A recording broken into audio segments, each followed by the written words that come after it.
ನಮಸ್ಕಾರ ಸ್ನೇಹಿತರೆ, ನಮ್ಮ ನಂಬಿಕೆಗೆ ಸ್ವಾಗತ ಸುಸ್ವಾಗತ. ಸ್ನೇಹಿತರೆ, ಅಭಿಮನ್ಯುವಿನ ಪರಾಕ್ರಮ ಎಂಥದ್ದು ಅನ್ನೋದನ್ನ ಮಹಾಭಾರತ ಕಾವ್ಯ ಅಚ್ಚುಕಟ್ಟಾಗಿ ವರ್ಣಿಸಿದೆ. ಅಭಿಮನ್ಯು ಹತನಾದ ನಂತರ ಅಭಿಮನ್ಯು ಪತ್ನಿ ಉತ್ತರೆಗೆ ಅಶ್ವತ್ಥಾಮ ಬ್ರಹ್ಮಾಸ್ತ್ರ ಬಿಟ್ಟು ಕೊಂದು ಬಿಡ್ತಾನೆ. ಆದರೆ ಶ್ರೀಕೃಷ್ಣ ಉತ್ತರೆಯ ಗರ್ಭವನ್ನ ಉಳಿಸಿ ಪಾಂಡವ ಕುಲವನ್ನ ಉದ್ಧರಿಸಿ ಬಿಡ್ತಾನೆ. ಆ ವಂಶವೃಕ್ಷದ ಬಳ್ಳಿಯೇ ಪರೀಕ್ಷಿತ. ಪರೀಕ್ಷಿತನನ್ನ ಹಸ್ತಿನಾಪುರದ ಮಹಾರಾಜನನ್ನಾಗಿ ಮಾಡಿ ರಾಜ್ಯಭಾರದ ಅಧಿಕಾರ ನೀಡಲಾಯಿತು. ನಂತರ ಪರೀಕ್ಷಿತನ ಮಗನಾಗಿ ಜನಿಸಿದವನೇ ರಾಜ ಜನಮೇಜಯ.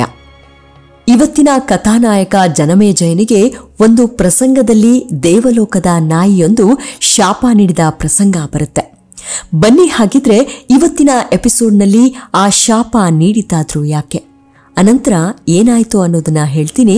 ಅದಕ್ಕೂ ಮುನ್ನ ನಮ್ಮ ನಂಬಿಕೆಗೆ ನಿಮ್ಮ ಬೆಂಬಲವಿರಲಿ. ಸ್ನೇಹಿತರೆ, ಕಲಿಯುಗದ ಪ್ರಾರಂಭವಾಗಿ ಕೃಷ್ಣನ ಅವತಾರ ಮತ್ತು ಪಾಂಡವರ ಕಣ್ಮರೆಯಾದ ಬಳಿಕ ಯುವ ಪರೀಕ್ಷಿತನಿಗೆ ರಾಜ್ಯಭಾರದ ಹೊರೆ. ಕೃಪಾಚಾರ್ಯರ ನೇತೃತ್ವದಲ್ಲಿ 3 ಅಶ್ವಮೇಧ ಯಜ್ಞಗಳನ್ನು ಪೂರೈಸುತ್ತಾನೆ. ಈತ ಉತ್ತರನ ಮಗಳಾದ ಭದ್ರವತಿ ಎಂಬ ತರುಣಿಯನ್ನು ಮದುವೆಯಾಗಿ ಜನಮೇಜಯ, ಶತ್ರುಸೇನ, ಉಗ್ರಸೇನ ಮತ್ತು ಭೀಮಸೇನ ಎಂಬ 4 ಪುತ್ರರನ್ನು ಪಡೆದ. ಒಮ್ಮೆ ಬೇಟೆಗೆ ಹೋಗಿದ್ದಾಗ ಶಮೀಕ ಮುನಿಯ ಆಶ್ರಮವನ್ನು ಹೊಕ್ಕ. ಸಮಾಧಿ ಸ್ಥಿತಿಯಲ್ಲಿದ್ದ ಮುನಿ ಈತನನ್ನು ಸತ್ಕರಿಸಲಿಲ್ಲವಾದ ಕಾರಣ ಕೋಪಗೊಂಡು ಸತ್ತು ಬಿದ್ದಿದ್ದ ಒಂದು ಹಾವನ್ನು ಮುನಿಯ ಕೊರಳಿಗೆ ಹಾಕಿ ಹೊರಟು ಹೋದ. ನಂತರ ಅಲ್ಲಿಗೆ ಬಂದ ಮುನಿಪುತ್ರ ಶೃಂಗಿ ಕ್ರೋಧವಶನಾಗಿ ನಮ್ಮ ತಂದೆಯ ಕೊರಳಿಗೆ ಸತ್ತ ಹಾವನ್ನು ಹಾಕಿ ಅಪಮಾನ ಮಾಡಿದವನು ಇಂದಿನಿಂದ 7 ದಿನಗಳೊಳಗಾಗಿ ಸರ್ಪದಂಶದಿಂದ ಸಾಯಲಿ ಎಂದು ಶಪಿಸಿದನು. ಮುನಿಶಾಪ ತಿಳಿದು ಪರೀಕ್ಷಿತ ಮಹಾರಾಜ ಭೀತಿಯಿಂದ ತತ್ತರಿಸಿ ಹೋದ. ತನ್ನ ಹತ್ತಿರ ಯಾರೂ ಸುಳಿಯದಂತೆ ರಕ್ಷಣೆಯ ಕೋಟೆ ಕಟ್ಟಿಕೊಂಡು ಶಾಪವನ್ನು ನಿಷ್ಕ್ರಿಯಗೊಳಿಸಲು ಪರೀಕ್ಷಿತ ನಿರ್ಧರಿಸಿದ. ಮನುಷ್ಯರು ಅಥವಾ ಜೀವಜಂತುಗಳು ಪ್ರವೇಶಿಸಲಾಗದಂತಹ ಉಪ್ಪರಿಗೆಯ ಅಭೇದ್ಯ ಅರಮನೆಯೊಂದನ್ನು ಕಟ್ಟಿಸಿದ. ಅರಮನೆಯನ್ನು ಎಂಥ ಕೌಶಲ್ಯದಿಂದ ನಿರ್ಮಿಸಲಾಗಿತ್ತೆಂದರೆ ಅದರೊಳಗೆ ಪ್ರವೇಶಿಸಿದ ಗಾಳಿಯೂ ಹೊರ ಹೋಗುವಂತಿರಲಿಲ್ಲ. ದೊರೆಗೆ ತಿಳಿಸದೆ ಯಾರೂ ಅವನನ್ನು ಕಾಣುವಂತಿರಲಿಲ್ಲ. ತಾನಿನ್ನು ಹಾವಿನ ಕಡಿತದಿಂದ ಮುಕ್ತ ಎಂದು ದೊರೆ ಭಾವಿಸಿದ. ತಕ್ಷಕ ಸರ್ಪ ಸಾಧುಸಂತರ ರೂಪದಲ್ಲಿ ಕೆಲವು ಹಾವುಗಳನ್ನು ಪರೀಕ್ಷಿತನ ಬಳಿಗೆ ಕಳುಹಿಸಿದ.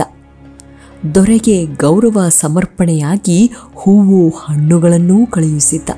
ತಕ್ಷಕ ಈ ಹಣ್ಣುಗಳಲ್ಲಿ ಒಂದರಲ್ಲಿ ಅವಿತುಕೊಂಡಿದ್ದ. ಮಹಾರಾಜನು ಹಣ್ಣೊಂದನ್ನು ತಿನ್ನುತ್ತಿದ್ದಾಗ ತಕ್ಷಕ ಹೊರಬಂದು ಕಾಳಿಂಗ ಸರ್ಪದ ರೂಪ ಧರಿಸಿ ದೊರೆಯ ಮೈಗೆ ಸುತ್ತಿಕೊಂಡು ಅವನನ್ನು ಕಚ್ಚಿದ. ದೊರೆ ಪರೀಕ್ಷಿತ ಮರಣ ಹೊಂದಿದ. ಅವನ ಪುತ್ರ ಜನಮೇಜಯನಿಗೆ ಪಟ್ಟಾಭಿಷೇಕ ಮಾಡಲಾಯಿತು. ಮಹಾರಾಜ ಪರೀಕ್ಷಿತನ ಪ್ರಸಿದ್ಧ ಪುತ್ರ ಮತ್ತು ರಾಜರ್ಷಿ ದೊರೆಗಳಲ್ಲಿ ಒಬ್ಬ. ಆತನ ತಾಯಿಯ ಹೆಸರು ಮಾದ್ರಾವತಿ. ಜನಮೇಜಯ ಮಹಾರಾಜನಿಗೆ ಜ್ಞಾತನೀಕ ಮತ್ತು ಶಂಕುಕರ್ಣ ಎಂಬ 2 ಮಕ್ಕಳು. ಈತ ಕುರುಕ್ಷೇತ್ರ ಪುಣ್ಯಸ್ಥಳದಲ್ಲಿ ಅನೇಕ ಯಜ್ಞಗಳನ್ನು ಮಾಡಿದನು. ಕಿರೀಟ ಧಾರಣೆಯಾದದ್ದೇ ತನ್ನ ಪ್ರಸಿದ್ಧ ತಂದೆಯಾದ ಪರೀಕ್ಷಿತ ರಾಜನಿಗೆ ಬಂದಿದ್ದ ಅಕ್ರಮ ಶಾಪದ ವಿರುದ್ಧ ಸೇಡು ತೀರಿಸಿಕೊಳ್ಳಲು ನಿರ್ಧರಿಸಿ ಜನಮೇಜಯ ತಕ್ಷಲ ಅಂದರೆ ಅಜಂತದ ಮೇಲೆ ದಾಳಿ ಮಾಡಿದನು. ತನ್ನ ತಂದೆಯನ್ನು ಕಚ್ಚಿಕೊಂದಿದ್ದ ತಕ್ಷಕನ್ನು ಒಳಗೊಂಡು ಇಡೀ ಸರ್ಪಕುಲವನ್ನೇ ನಾಶ ಮಾಡಲು ಈತ ಸರ್ಪಯಜ್ಞವನ್ನಾಚರಿಸಿದನು. ಯಜ್ಞದಲ್ಲಿ ಪಾಲ್ಗೊಳ್ಳಲು ಶ್ರದ್ಧಾ ಭಕ್ತಿಯುಳ್ಳ ಬ್ರಾಹ್ಮಣ ಶ್ರೇಷ್ಠರನ್ನು ಯಾಜ್ಞಿಕರನ್ನು ಆಮಂತ್ರಿಸಲಾಯಿತು. ಯಾಜ್ಞಿಕರ ಮಂತ್ರಶಕ್ತಿ ಇಡೀ ಸರ್ಪಕುಲವನ್ನು ಹೋಮಾಗ್ನಿಗೆ ಸೆಳೆದು ತಂದಿತ್ತು. ಸಾವಿರಾರು ಹಾವುಗಳ ಆಹುತಿಯಾಯಿತು. ಆಗ ತಕ್ಷಕನು ಇಂದ್ರನ ಆಶ್ರಯವನ್ನ ಪಡೆದನು. ಇದನ್ನು ತಿಳಿದ ಜನಮೇಜಯನು ಇಂದ್ರನ ಸಮೇತವಾಗಿ ತಕ್ಷಕನನ್ನ ಆಹ್ವಾನಿಸುವಂತೆ ಹೇಳಿದ. ಆಗ ಅನೇಕ ಪ್ರಭಾವಿ ದೇವತೆಗಳು ಹಾಗೂ ಋಷಿಗಳ ಕೋರಿಕೆಯಂತೆ ಆತ ಸರ್ಪಯಜ್ಞವನ್ನು ನಿಲ್ಲಿಸಬೇಕಾಯಿತು. ಆದರೆ ಯಜ್ಞವನ್ನ ನಿಲ್ಲಿಸಿದರೂ ಆತ ಸಂಬಂಧಪಟ್ಟ ಎಲ್ಲರಿಗೂ ಸೂಕ್ತ ಬಹುಮಾನ ನೀಡಿ ತೃಪ್ತಿಪಡಿಸಿದನು. ಆ ಸಮಾರಂಭದಲ್ಲಿ ಮಹಾಮುನಿ ವೇದವ್ಯಾಸರು ಹಾಜರಿದ್ದು ಸ್ವತಃ ಅವರೇ ರಾಜನ ಮುಂದೆ ಕುರುಕ್ಷೇತ್ರ ಯುದ್ಧದ ಇತಿಹಾಸವನ್ನ ನಿರೂಪಿಸಿದರು ಮತ್ತು ತಕ್ಷಕನನ್ನು ಕೊಲ್ಲುವುದು ಸಾಧ್ಯವಿಲ್ಲ, ಏಕೆಂದರೆ ಅವನು ಅಮೃತ ಪಾನವನ್ನ ಮಾಡಿದ್ದಾನೆ ಎಂದು ಹೇಳಿದರು. ಅನಂತರ ವೇದವ್ಯಾಸರ ಆದೇಶದಂತೆ ಅವರ ಶಿಷ್ಯ ವೈಶಂಪಾಯನ ಮಹಾಭಾರತದ ವಸ್ತು ವಿಷಯವನ್ನ ರಾಜನ ಮುಂದೆ ನಿರೂಪಿಸಿದನು. ತನ್ನ ಪ್ರಸಿದ್ಧ ತಂದೆಯ ಅಕಾಲಿಕ ಮರಣದಿಂದ ಆತ ಬಹಳ ನೊಂದು ಮತ್ತೆ ಆತನನ್ನ ನೋಡಬಯಸಿ ತನ್ನ ಅಪೇಕ್ಷೆಯನ್ನು ಮಹಾಮುನಿ ವೇದವ್ಯಾಸರ ಮುಂದೆ ವ್ಯಕ್ತಪಡಿಸಿದನು. ವೇದವ್ಯಾಸರು ಸಹ ಆತನ ಅಪೇಕ್ಷೆಯನ್ನ ಈಡೇರಿಸಿದರು. ಅವನ ತಂದೆ ಪರೀಕ್ಷಿತನು ಅವನ ಮುಂದೆ ಬಂದನು. ಜನಮೇಜಯ ತನ್ನ ತಂದೆ ಮತ್ತು ವೇದವ್ಯಾಸರಿಬ್ಬರನ್ನು ಬಹಳ ಗೌರವ ಮತ್ತು ವೈಭವದಿಂದ ಪೂಜಿಸಿದರು. ಸಂಪೂರ್ಣ ತೃಪ್ತನಾದ ಆತನು ಯಾಗಕ್ಕೆ ಬಂದಿದ್ದ ಬ್ರಾಹ್ಮಣರಿಗೆ ಅತ್ಯಂತ ಉದಾರವಾಗಿ ದಾನ ನೀಡಿದ. ಇವಿಷ್ಟು ಜನಮೇಜಯನ ಕುರಿತಾದ ಸಣ್ಣದಾದ ಮಾಹಿತಿ. ಈಗ ಕಥೆಗೆ ಬರೋಣ. ಸ್ನೇಹಿತರೆ, ಜನಮೇಜಯನು ತನ್ನ ತಮ್ಮಂದಿರಾದ ಶತ್ರುಸೇನ, ಉಗ್ರಸೇನ ಮತ್ತು ಭೀಮಸೇನ ಎಂಬುವರೊಡನೆ ಒಂದು ಯಾಗವನ್ನ ಪ್ರಾರಂಭಿಸಿದ. ಎಲ್ಲರೂ ಯಜ್ಞ ಮಂಟಪದಲ್ಲಿ ಕುಳಿತು ಯಜ್ಞ ಕಾರ್ಯದಲ್ಲಿ ತೊಡಗಿರುವಾಗ ಸರಮ ಎಂಬ ನಾಯಿಯ ಮರಿ ಸರಮೆಯು ಯಜ್ಞ ಮಂಟಪದ ಸಮೀಪಕ್ಕೆ ಬಂದಿತ್ತು. ಜನಮೇಜಯನು ತನ್ನ ತಮ್ಮಂದಿರಿಗೆ ನಾಯಿ ಮರಿಯನ್ನ ಹೊಡೆದಟ್ಟಲು ತಿಳಿಸಿದನು. ಅಣ್ಣ ಜನಮೇಜಯನು ಹೇಳಿದ್ರಿಂದ ಸಹೋದರರು ನಾಯಿ ಮರಿ ಸರಮೆಯನ್ನು ಹೊಡೆದೋಡಿಸಿದರು. ಪಾಪ, ಸರಮೆ ಏನೂ ತೊಂದರೆ ಕೊಡದಿದ್ದರೂ ಯಜ್ಞಕ್ಕೆ ಕೆಡುಕನ್ನು ಮಾಡದೆ ಒಂದೆಡೆ ಸುಮ್ಮನೆ ಕುಳಿತಿದ್ದನ್ನು ಹೊಡೆದೋಡಿಸಿದ್ರಿಂದ ಆ ನಾಯಿ ಮರಿಗೆ ತುಂಬಾ ದುಃಖವಾಗಿ ತನ್ನ ತಾಯಿಯಾದ ಸರಮ ಬಳಿ ಹೋಗಿ ಗಟ್ಟಿಯಾಗಿ ಅಳುತ್ತಾ ತನ್ನ ದುಃಖವನ್ನ ಹೇಳಿಕೊಂಡಿತ್ತು. ಅಳುತ್ತಾ ಬಂದ ಸರಮೆಯನ್ನು ಕಂಡ ತಾಯಿಗೆ ಆಶ್ಚರ್ಯವಾಯಿತು. ಏಕೆ ಕಂದ, ಏಕೆ ಅಳುತ್ತಿರುವೆ? ಯಾರೇನೂ ಮಾಡಿದರು ಎಂದು ಸಂತೈಸತೊಡಗಿತು.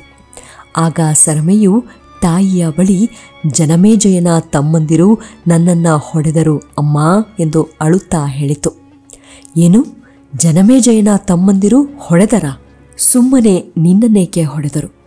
ನೀನೇನೋ ಚೇಷ್ಟೆ ಮಾಡಿರಬೇಕು, ಅದಕ್ಕೆ ನಿನ್ನನ್ನು ಹೊಡೆದಿರಬಹುದು. ಖಂಡಿತ ನಾನೇನೂ ತಪ್ಪು ಮಾಡಲಿಲ್ಲಮ್ಮ. ನಾನು ಯಾಗ ಮಾಡುತ್ತಿದ್ದ ಸ್ಥಳದ ಹತ್ತಿರಕ್ಕೆ ಹೋಗಿ ಸುಮ್ಮನೆ ಕುಳಿತು ನೋಡತೊಡಗಿದ್ದೆ. ಯಜ್ಞದ ವೇದಿಕೆಯ ಮೇಲಿದ್ದ ಹವಿಸ್ಸನ್ನು ನಾನು ನೋಡಲೂ ಇಲ್ಲ, ತಿನ್ನಲೂ ಹೋಗಲಿಲ್ಲ ಎಂದಿತು ಸರಮೆ. ನೀನು ಸುಮ್ಮನೆ ಕುಳಿತಿದ್ದರೂ ಹೊಡೆದೊಡಿಸಿದರಾ? ಬಾ, ಹಾಗಾದರೆ ಜನಮೇಜಯನನ್ನೇ ಕೇಳೋಣ.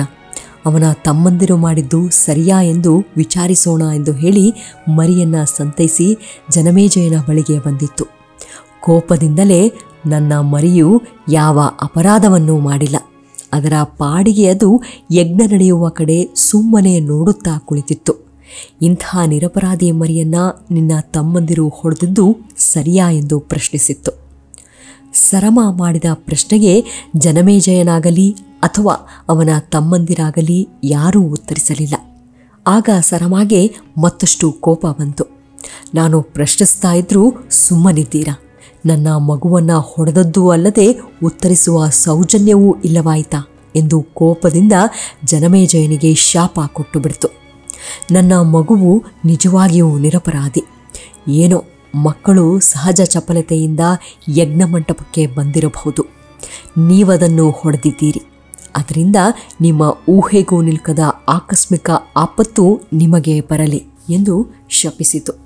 ಸರಮಾಳ ಈ ಶಾಪದ ನುಡಿಯನ್ನು ಕೇಳಿದ ಜನಮೇಜಯನು ಭ್ರಾಂತನೂ ಮತ್ತು ದುಃಖಿತನೂ ಆದನು. ಆದರೂ ಪ್ರಾರಂಭಿಸಿರುವ ಯಜ್ಞವನ್ನು ಮೊದಲು ಪೂರ್ಣಗೊಳಿಸಿಕೊಂಡು ನಂತರ ಸರಮಾಳ ಶಾಪಕ್ಕೆ ಪರಿಹಾರ ಹುಡುಕಬೇಕೆಂದುಕೊಂಡನು. ಯಜ್ಞ ಯಾಗಾದಿಗಳೆಲ್ಲವೂ ಮುಗಿದವು. ಸರಮಾಳ ಶಾಪವನ್ನು ಪರಿಹರಿಸಿಕೊಳ್ಳಲು ಯೋಗ್ಯನಾದ ಸಮರ್ಥನಾದ ಪುರೋಹಿತನನ್ನು ಹುಡುಕತೊಡಗಿದನು. ಒಮ್ಮೆ ಬೇಟೆಯ ಸಲುವಾಗಿ ಕಾಡಿಗೆ ಹೋಗಿದ್ದಾಗ ಅಕಸ್ಮಾತಾಗಿ ಅರಣ್ಯ ಪ್ರದೇಶದಲ್ಲಿ ಆಶ್ರಮವೊಂದನ್ನು ಕಂಡನು. ಆ ಆಶ್ರಮವು ಯಾರದ್ದೆಂದು ವಿಚಾರಿಸಲು ಅದು ಶ್ರುತಶ್ರವನೆಂಬ ಮಹರ್ಷಿಯ ಆಶ್ರಮವೆಂದು ತಿಳಿಯಿತು. ಇಷ್ಟು ದಿನವೂ ಶಾಪ ವಿಮೋಚನೆಗಾಗಿ ಯೋಚಿಸುತ್ತಿದ್ದವನಿಗೆ ಹತ್ತಿರದಲ್ಲೇ ಪರಿಹಾರ ಸಿಕ್ಕಿದಂತಾಯಿತು. ಶ್ರುತಶ್ರವ ಮುನಿಯನ್ನು ಭೇಟಿ ಮಾಡಿ, ಹೇ ಭಗವಾನ್, ನಿನ್ನ ಮಗ ಸಕಲ ವಿದ್ಯಾಪಾರಂಗತನು, ವಿಶಾಪ ಕ್ರಿಯೆಯಲ್ಲಿ ಸರ್ವಜ್ಞನು. ಅವನನ್ನು ನನ್ನ ಪುರೋಹಿತನನ್ನಾಗಿ ಕಳುಹಿಸು. ದೇವಲೋಕದ ಸರಮ ಎಂಬ ನಾಯಿಯು ಕೊಟ್ಟಿರುವ ಶಾಪವನ್ನು ಹೋಗಲಾಡಿಸಬೇಕೆಂದು ಬೇಡಿಕೊಂಡನು. ಶ್ರುತಶ್ರವನ ಮಗ ಸೋಮಶ್ರವನು ಹುಟ್ಟಿದ್ದು ಒಂದು ವಿಚಿತ್ರ ಪ್ರಸಂಗದಲ್ಲಿ. ಶ್ರುತಶ್ರವನ ರೇತಸ್ಸನ್ನು ಒಂದು ಸರ್ಪಿಣಿಯು ಅಂದರೆ ಹೆಣ್ಣು ಹಾವು ಕುಡಿದಿದ್ದರಿಂದ ಗರ್ಭ ಧರಿಸಿ ಮಗುವನ್ನ ಸ್ರವಿಸಿತು. ಈ ಮಗುವೆ ಸೋಮಶ್ರವ, ಮಹಾ ತಪಸ್ವಿ. ಪ್ರತಿಯೊಂದನ್ನು ಯಾರ ಸಹಾಯವೂ ಇಲ್ಲದೆ ಕಲಿತವನು. ಆದ್ದರಿಂದ ನಿನ್ನ ಶಾಪವನ್ನ ಕಳೆಯಲು ಈತನೇ ಸರಿಯಾದ ಪುರೋಹಿತನೆಂದು ಹೇಳಿ ಪುರೋಹಿತನಾಗಿ ಕಳುಹಿಸಲು ಒಪ್ಪಿದನು. ಆದರೆ ಒಂದು ನಿಯಮವಿದೆ. ಸೋಮಶ್ರವನನ್ನು ಯಾರಾದರೂ ಬ್ರಾಹ್ಮಣರು ಬಂದು ಯಾಚಿಸಿದರೆ ಹಿಂದೂ ಮುಂದು ನೋಡದೆ ಕೊಟ್ಟು ಬಿಡುವನು. ಇದಕ್ಕೆ ನೀವ್ಯಾರೂ ಅಡ್ಡಿಪಡಿಸಬಾರದು. ಈ ನಿಯಮಕ್ಕೆ ನೀವು ಒಪ್ಪುವುದಾದರೆ ಕರೆದೊಯ್ಯಬಹುದು ಎಂದನು ಶ್ರುತಶ್ರವ. ಭಗವಾನ್, ಸೋಮಶ್ರವನ ಇಚ್ಛೆಯಂತೆ ನಡೆಯಲಿ, ನಾವ್ಯಾರೂ ಇದಕ್ಕೆ ಅಡ್ಡಿಪಡಿಸುವುದಿಲ್ಲ ಎಂದು ಆಶ್ವಾಸನೆ ಇತ್ತು ಅರಮನೆಗೆ ಕರೆದುಕೊಂಡು ಬಂದನು. ತನ್ನ ತಮ್ಮಂದಿರ ಬಳಿ, ನಾನು ಈ ಸೋಮಶ್ರವನನ್ನು ಪುರೋಹಿತರನಾಗಿ ಕರೆತಂದಿರುತ್ತೇನೆ. ಇವರು ಏನೇ ಕೇಳಿದರೂ ಹಿಂದೂ ಮುಂದು ನೋಡದೆ ವಿವೇಚಿಸದೆ ಇವರು ಕೇಳಿದ್ದನ್ನ ನಡೆಸಿಕೊಡುವುದಷ್ಟೇ ನಿಮ್ಮ ಕೆಲಸ ಎಂದು ಹೇಳಿದನು. ಜನಮೇಜಯನ ಆಜ್ಞೆಯಂತೆ ತಮ್ಮಂದಿರು ಮೂವರು ಸೋಮಶ್ರವ ಮಹರ್ಷಿಯ ಬಳಿ ಬಹು ವಿಧೇಯತೆಯಿಂದಲೇ ನಡೆದುಕೊಂಡರು. ನಂತರ ಸೋಮಶ್ರವನು ಶಾಂತಿಕರ್ಮ ಮಾಡಿಸಿ ಜನಮೇಜಯನಿಗೆ ಬಂದೊದಗಿದ್ದ ವಿಪತ್ತನ್ನ ಪರಿಹರಿಸಿದನು. ಇವಿಷ್ಟು ಜನಮೇಜಯನ ಕುರಿತಾದ ಸಣ್ಣದಾದ ಮಾಹಿತಿ. ಮುಂದಿನ ಎಪಿಸೋಡ್ನಲ್ಲಿ ಮತ್ತೆ ನಿಮ್ಮನ್ನ ಭೇಟಿಯಾಗ್ತೀವಿ. ಅಲ್ಲಿಯವರೆಗೆ ನಿಮ್ಮ ಆರೋಗ್ಯದ ಕಡೆ ಗಮನವಿರಲಿ. Take care. ನಮಸ್ಕಾರ.